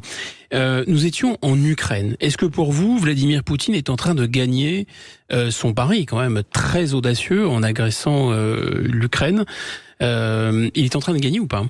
Alors ça dépend sur quel aspect on regarde. Et il a réussi à envahir près de 20% de l'Ukraine et je ne vois pas aujourd'hui comment on pourra le chasser des territoires contrôlés. L'armée ukrainienne n'a pas les moyens aujourd'hui techniques de reprendre les territoires perdus.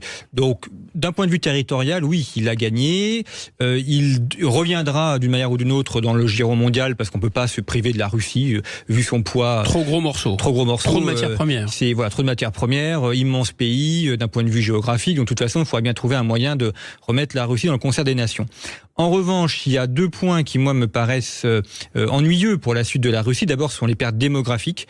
La Russie est un pays qui a de graves problèmes démographiques avec une population qui vieillit et qui est en mauvaise santé. Or, dans une guerre, ce sont les plus jeunes qui meurent. Donc là, ça va lourdement creuser les classes d'âge démographiques. Et il y a quand même beaucoup de jeunes hommes qui sont décédés ou qui sont gravement blessés. Alors, vous objecterez que le problème est tout aussi grave en Ukraine. Ah, tout à fait. Alors, bien sûr. Et l'Ukraine aura aussi beaucoup de mal à se remettre de ce conflit. Ça, c'est indéniable.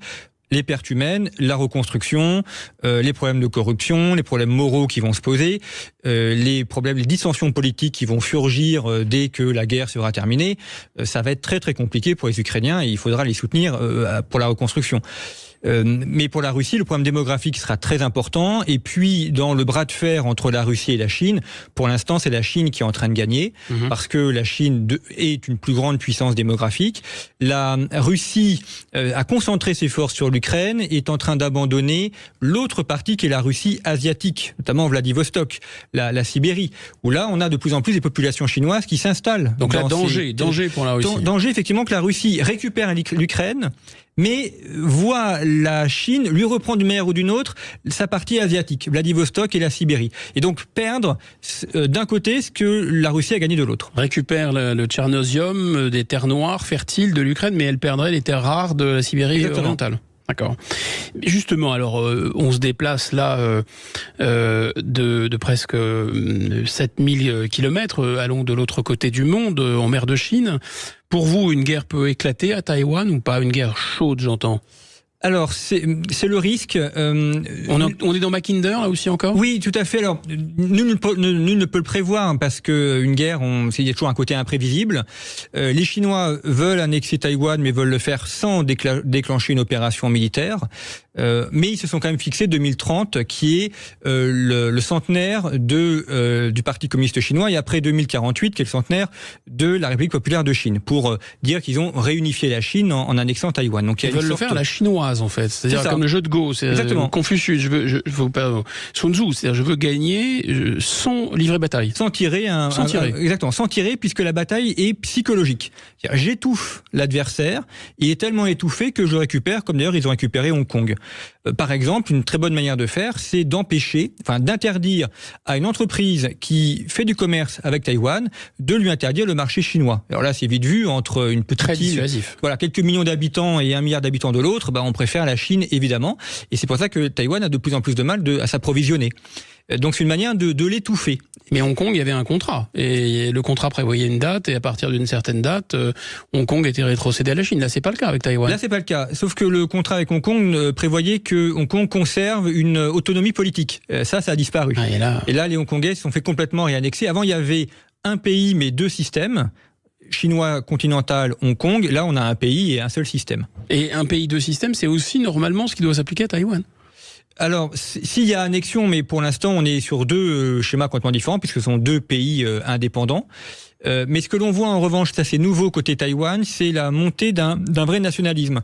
Il y avait encore, il y a 10 ou 15 ans, des Taïwanais qui n'étaient pas contre une unification, qui n'étaient pas opposés à une intégration dans la Chine. Aujourd'hui, c'est de moins en moins le cas, notamment chez les plus jeunes. C'est-à-dire que plus la Chine a montré des velléités à l'égard de Taïwan, plus ça a créé un sentiment identitaire national côté taïwanais. Mais chaque pays, finalement, ou chaque culture, ou chaque civilisation revient à ses fondamentaux et peut difficilement tourner le dos, c'est ce que vous disiez en faisant l'éloge des frontières, à ce qu'il est ou à ce qu'elle est.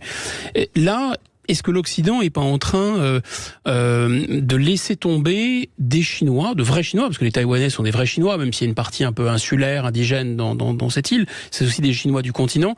Est-ce que l'Occident n'est pas en train de laisser tomber son modèle démocratique en laissant tomber Taïwan? Ça, c'est tout le problème de Taïwan, parce que effectivement, les Taïwanais sont libres et indépendants. Ils ont été rarement intégrés dans la Chine continentale. Alors, c'est l'histoire complexe de Taïwan, mais ils ont été japonais, ils ont été également hollandais, portugais. Donc, ils ont une tradition, une histoire qui est assez, qui n'est pas du tout linéaire. Et effectivement, eux font le choix de la démocratie avec un pluralisme politique. Et la question, c'est, peut-on les abandonner sous prétexte que la Chine est beaucoup plus grosse. D'ailleurs, Joe Biden a dit qu'il considérait Taïwan comme un autre État américain et que si la Chine attaquait Taïwan, il défendrait Taïwan comme il défendrait l'État de Floride, de l'Arizona ou de la Californie. La question, c'est, ça, ce sont les mots. Mais est-ce qu'on est prêt véritablement ? Et là, c'est une question qui est posée à l'ensemble des Européens. Est-ce qu'on est prêt à soutenir un effort de guerre avec ce que ça suppose de contraintes économiques, de sacrifices et de morts pour défendre Taïwan ? C'est-à-dire que les Taïwanais sont prêts à mourir pour leur indépendance, mais est-ce que les Français sont prêts à mourir pour Taïwan ? Est-ce que des jeunes Français... C'est-à-dire à mourir pour Joe Biden, en fait. Pour Joe Biden ou pour la démocratie taïwanaise, pour l'indépendance de Taïwan ? Est-ce que des jeunes Français sont prêts à aller combattre à Taïwan, comme des Français ont combattu en Corée pour l'indépendance de la Corée, comme on a combattu en Indochine, comme on a combattu pendant la guerre d'Algérie, autre guerre, autre cas. Mais est-ce qu'aujourd'hui, on est prêt à faire le sacrifice du sang pour des pays qui sont loin et avec lesquels on n'a pas de lien direct ? Oui, enfin là, dans les guerres de décolonisation, la problématique n'était pas tout à fait défendre la démocratie, mais même si ça pouvait s'y apparenter, puisqu'on était dans le cadre de la guerre froide, j'entends ce que vous dites. Pour vous, il y a quand même la dissuasion nucléaire va fonctionner ou pas ? Parce qu'il y a quand même une énorme différence entre la problématique ukrainienne et la problématique taïwanaise. C'est qu'il il pourrait y avoir là 2 puissances nucléaires, les États-Unis d'Amérique d'un côté qui sécurisent Taïwan et de l'autre la Chine, autre puissance nucléaire qui serait aux prises directes. Tout à fait, ça c'est le grand enjeu. Le nucléaire fait peur, mais il a aussi une fonction de stabilisation et de pacification. Et d'ailleurs on le voit, la guerre en Ukraine, c'est une guerre nucléaire, puisque si on n'a pas attaqué directement la Russie, si on n'est pas intervenu en Russie, c'est parce que c'est une puissance nucléaire. Et l'Ukraine a renoncé à son armement nucléaire en 1991.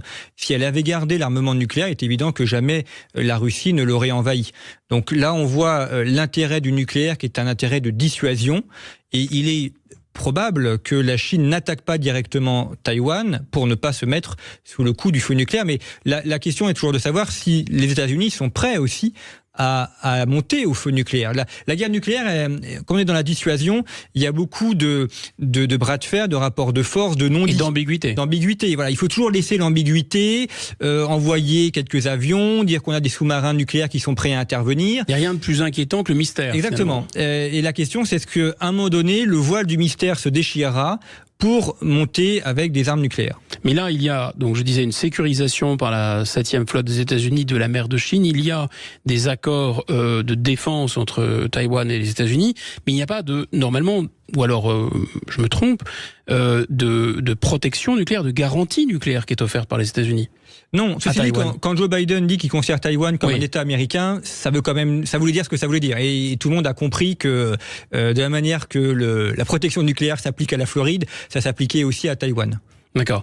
Donc en fait, pour vous, le plus probable, c'est tout de même que la Chine soit dissuadée d'y aller. Exactement. Et puis l'autre enjeu pour la Chine, c'est sont-ils prêts aussi à perdre leur confort de vie ? C'est-à-dire que pour l'instant, Xi Jinping est très virulent sur Taïwan. Il n'est pas éternel, Xi Jinping. Dans 5 ans, dans 10 ans, il y aura quelqu'un d'autre. Et une guerre affaiblirait aussi la Chine, d'autant que leur démographie est vieillissante et déclinante. Moins d'un enfant par femme, hein. Oui. C'est un des records à la baisse dans le monde entier. Le vieillissement de la Chine est majeur, et hier je discutais avec des personnes très introduites en Chine, chinoises elles-mêmes, qui expliquaient que par exemple dans le port de Shenzhen, une grande partie du port est entièrement automatisée. Comme il manque de main d'œuvre pour faire le travail de docker, eh bien ils ont automatisé, sont maintenant des robots qui le font, on ne peut pas avoir recours à l'immigration, donc ils mettent des robots à la place pour pallier le manque de main d'œuvre. Il y a intérêt qu'ils aillent vite dans les robots, parce que les EHPAD en Chine, ça va pas être très beau à voir. C'est-à-dire qu'il va y avoir, grosso modo, un Chinois qui va pousser les chaises roulantes de 2 et bientôt de 3 Chinois. C'est ça. Ouais, super. On va revenir un peu du côté du Proche-Orient. Là, vous comprenez la rationalité de ce qui s'est passé le 7 octobre, c'est-à-dire, bon, je pense que vous êtes d'accord avec ce raisonnement, on dit que l'Iran est derrière ses proxys, d'abord le Hamas, hein, ensuite les Houthis qui sont en train de sévir en mer Rouge et le Hezbollah. Vous comprenez la rationalité de l'Iran en poussant comme ça le Hamas à la faute face à Israël ? Il n'y a pas vraiment de rationalité dans ce conflit. Il y a des aspects rationnels, et puis il y a beaucoup d'émotions, il y a beaucoup de sentimental, il y a beaucoup de non-dits dans cette guerre au Proche-Orient. C'est ce qui rend d'ailleurs l'analyse très compliquée. Par exemple, la question de savoir s'il peut... la question des 2 États, par exemple. Tout le monde, enfin tous les chefs d'État disent qu'il faut une solution à 2 États. Le Hamas ne veut pas d'une solution à 2 États. Il explique bien que son objectif, c'est l'éradication d'Israël. Donc il n'y a pas de négociation possible avec un adversaire qui veut vous éradiquer. Et beaucoup de pays arabes ne veulent pas non plus d'un État palestinien. La Jordanie et l'Égypte ont toujours fait tout ce qu'il fallait pour faire capoter un État palestinien. Donc c'est un petit peu ce qu'on met en avant comme solution miracle en disant 2 États. Ça fait plaisir. Et voilà, et la paix sera résolue, mais pas du tout. Il n'est pas certain que tous les Israéliens soient d'accord pour 2 États. Exactement. Donc c'est une manière de trouver une solution sans réellement régler le problème. Et pour vous, Israël va justement régler le problème sur le plan au moins militaire ? Je pense pas qu'il y ait malheureusement, je pense pas qu'il y ait une fin possible à ce conflit. Ils interviennent très durement à Gaza et ils essayent d'éradiquer le Hamas, mais le Hamas n'est pas éradicable parce que vous avez une partie qui est à Gaza, une partie qui est au Qatar, des troupes qui s'entraînent au Soudan. La population palestinienne est potentiellement facilement enrôlable dans le Hamas. Donc même s'ils arrivent à détruire les principaux chefs, peut-être qu'un autre mouvement apparaîtra à côté du Hamas. Après, le Hamas est né aussi des affrontements qu'il y avait au Proche-Orient et en trouvant certains partis palestiniens trop mous. Donc il y a aussi la guerre génère ses propres radicalités. Enfin là, ce que le Hamas a fait le 7 octobre, ça laisse penser que l'État islamique, c'était une bande de boy scouts, là.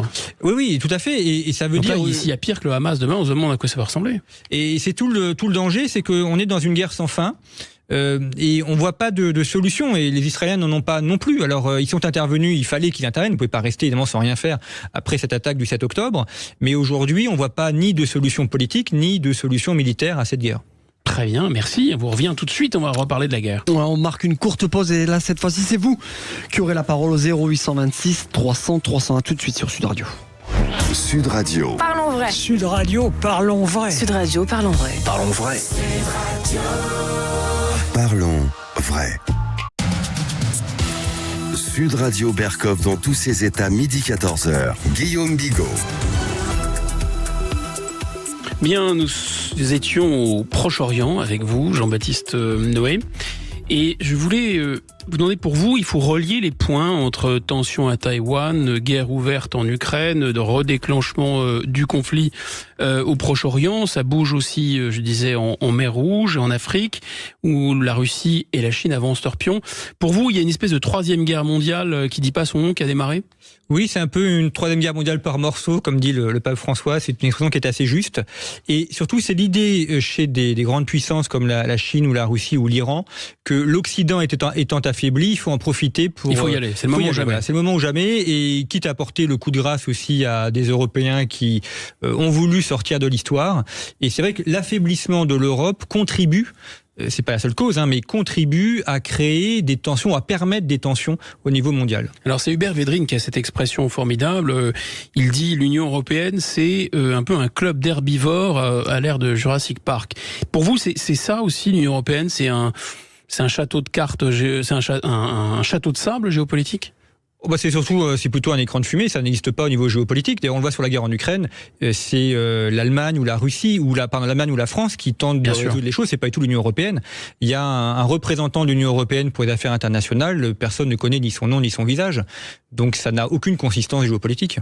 On nous appelle au 0826 300 300 puisque nous avons Mourad qui nous appelle depuis Lille. Bonjour Mourad. Bonjour Mourad. Oui, bonjour. On vous écoute. Oui, je vous remercie de l'éclairage que vous apportez sur la situation qui prévaut sur le plan international, et je voudrais aujourd'hui exprimer comme simple citoyen ma colère, mon écœurement, ma frustration de voir que les droits de l'homme ne sont pas respectés, et ce en vertu de l'attitude sur laquelle on veut intervenir. Je m'explique. C'est qu'aujourd'hui, tout est entendable alors que ça devient, excusez-moi l'expression, ça devient écœurant. J'entends sur des chaînes françaises, alors que je ne nommerai pas parce que ce serait leur donner trop de crédit, par des journalistes qui pour moi n'en sont pas, faire des comparatifs entre un mort palestinien, un mort israélien, alors qu'un mort reste un mort, une victime est une victime. Et que lorsqu'on condamne du terrorisme, n'allons pas jusqu'à justifier ou alors hiérarchiser la mort de tel civil par rapport à tel autre. Quand on entend sur une chaîne, il n'y a aucune condamnation, ni médiatique, ni judiciaire. Aujourd'hui, les membres de LFI, et je suis pas membre de LFI, je prends cet exemple-là, sont condamnés pour des propos. Et bien on a des journalistes qui disent encore pire, en l'occurrence quand on voit une journaliste qui pour moi n'en est pas, et qui ose dire que une mort, un civil palestinien ou un enfant palestinien, s'il est mort, c'est la suite d'un bombardement. Non, je crois qu'on a bien entendu votre remarque. Vous dites qu'il y a 2 poids, 2 mesures, que finalement un mort ne vaut pas un mort, etc. Mais on va laisser notre invité vous répondre. Oui, mais la guerre est quelque chose de terrible, et ça, on le redécouvre. On l'avait peut-être oublié, mais que ce soit à Gaza, en Israël ou en Ukraine, on avait oublié à quel point la guerre est quelque chose d'horrible. Et je dirige une revue qui s'appelle Conflit, mais je n'aime pas aller à la guerre. J'analyse les conflits, mais évidemment, on préfère tous une situation de paix où les gens peuvent vivre normalement. Et vous avez raison de souligner que quel que soit l'endroit d'où est tirée la roquette, le civil qui la prend, c'est un drame pour lui. Et sur la question des droits de l'homme, le problème, c'est que soit les gens appliquent librement les droits de l'homme, c'est-à-dire le respect des populations. S'ils ne le font pas, on peut avoir un bâton pour les obliger à les respecter. Mais s'ils ne respectent pas les droits de l'homme et qu'on n'a pas les moyens militaires ou autres par la force de leur faire respecter, bien ils font un peu ce qu'ils veulent. Il y a une sorte de libre volonté des droits de l'homme. On peut pas imposer à un pays de le respecter. Oui, c'est la jungle, quoi. En fait, là, Israël évidemment respecte pas le droit de la guerre, bombarde à tout va. L'Arabie Saoudite a écrasé sous les bombes les Yéménites. Mais bon, enfin. C'est la loi de la guerre. C'est la loi de la guerre. Il y a une loi de la guerre et que la France respecte du mieux qu'elle peut quand elle intervient. La loi entre guillemets, c'est précisément pas le droit international. Non, on n'est pas du tout un droit international. On est dans des personnes qui font usage de la violence. Pour une puissance démesurée. Par exemple, quand l'Arabie Saoudite a fait tirer sur des migrants qui voulaient franchir la frontière et qu'en a tué apparemment plusieurs dizaines, l'Union européenne, les pays de l'Union européenne ne font pas ça quand il s'agit de la frontière de la Méditerranée ou de la frontière avec la Hongrie. Mais c'est vrai que chacun a sa sensibilité, on aime bien se déchaîner sur sa cible favorite, mais j'ai l'impression que à l'égard du respect ou du non-respect des droits de l'homme, quasiment tous les pays du monde et toutes les puissances du monde sont à égalité, c'est-à-dire qu'elles piétinent allègrement les droits de l'homme. d'homme. On condamne. Alors, on peut apporter des condamnations verbales, mais ça ne règle pas le problème et ça n'apporte pas une situation de paix. Et en fait, si on fait des condamnations verbales, c'est qu'on n'a pas vraiment les moyens d'imposer ces droits de l'homme à des pays qui ne veulent pas les respecter. Moi, je voulais revenir peut-être un instant. On était sur l'Europe. Il y a cette formule, la politique d'un État est dans sa géographie. Si on revient maintenant dans le pays qui nous intéresse le plus, c'est-à-dire la France, quelle devrait être la géopolitique de la France? Quelle devrait être la politique étrangère, la politique de puissance de la France? D'abord, une politique de puissance au niveau étranger, ça commence déjà par une politique de puissance au niveau intérieur. C'est l'ordre à l'intérieur et la puissance à l'extérieur. Donc c'est difficile d'être un pays, une puissance importante au niveau international quand on a... On n'est pas maître chez soi. Quand on n'est pas maître chez soi, c'est-à-dire quand on ne contrôle pas son territoire pour des problèmes de sécurité ou d'insécurité importants, quand on a une économie qui est un peu à plat, quand on a un surendettement, la dette, une partie de la dette est possédée par l'étranger. Donc la dette, c'est la servitude à l'égard de l'étranger. Et donc ça commence par là. Vous connaissez beaucoup d'États qui remboursent rubis sur l'ongle leurs dettes, à part la Roumanie qui a ruiné son pays? Non, mais j'en connais beaucoup qui ont fait faillite, comme le Mexique, l'Argentine, parce que la dette est trop importante. Ils ne sont pas morts, hein. Non, mais pour la population, c'est douloureux. Quand vous avez votre compte en banque qui est bloqué, votre argent qui disparaît, c'est assez douloureux. Et d'ailleurs, c'est un autre sujet, mais... Est-ce que là aussi, pardon de vous couper, mais c'est un point, me semble-t-il, important. Est-ce qu'il n'y a pas une différence de traitement entre, disons, des débiteurs qui mesurent 2 mètres de haut, qui sont bodybuildés et qui peuvent vous casser la gueule, et des débiteurs qui sont des petits débiteurs? Parce que là, vous dites finalement, un pays qui a énormément d'endettement, c'est un pays faible. Enfin, pardon, mais il faut avoir aucune dette pour avoir une grosse armée. Mais la plus grosse armée du monde, c'est les États-Unis. L'endettement des États-Unis, c'est 117% du PIB. Oui, ils jouent là-dessus en disant, nous sommes les plus forts, donc nous n'avons pas besoin de rembourser. C'est pas vrai? C'est pas complètement faux, mais les États-Unis sont aussi affaiblis au niveau économique. Et si je reprends le cas français, par exemple sur les salaires, on est à peu près à 50% de prélèvements de charges diverses et variées sur les salaires. Ça sert aussi à rembourser une partie de la dette. Un des premiers postes de dépenses de l'État, c'est le remboursement de la dette. Donc si on avait moins de dettes à rembourser, on pourrait avoir moins d'impôts sur les salaires et donc un pouvoir d'achat plus développé. Donc ça finit quand même par nuire à la fois aux personnes, aux entreprises et à l'économie en général. Et ça, pour vous, c'est pas le carcan, on va dire, de l'Union européenne, en tout cas du système de l'euro, qui fait qu'on ne peut pas dévaluer la monnaie, qui fait qu'on ne peut pas d'ailleurs refinancer nous-mêmes notre propre dette, ce que font beaucoup de pays? Alors l'euro s'ajoute à ça. Il y a des problèmes intérieurs qui sont dus à des mauvaises politiques françaises suivies depuis plusieurs décennies. Et en plus, il y a la question de l'euro. Mais souvent, on a tendance à rejeter sur l'Union européenne un peu les responsabilités françaises. Chacun a ses responsabilités. C'est vrai, voilà. mais en général, quand vous êtes endetté, c'est que vous êtes moins riche que les autres pays relativement. Enfin, vous vous appauvrissez, effectivement. C'est-à-dire que votre pouvoir d'achat à l'égard de l'extérieur devrait se dégrader.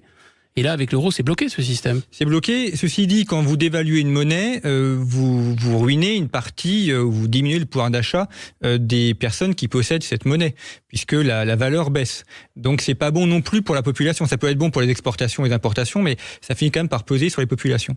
Alors, pour revenir à votre question initiale, donc, sur la puissance extérieure, donc d'abord la puissance intérieure, ça c'est fondamental. Entendu. Et ensuite, il y a pour moi un continent qui n'est pas assez regardé côté français, et c'est bien dommage, c'est le continent asiatique, alors qui est très vaste, mais on oublie que la France est une puissance mondiale, et que la France a des territoires dans le canal du Mozambique, a des territoires en Polynésie française. Vous dites l'océan Indien, c'est un océan français?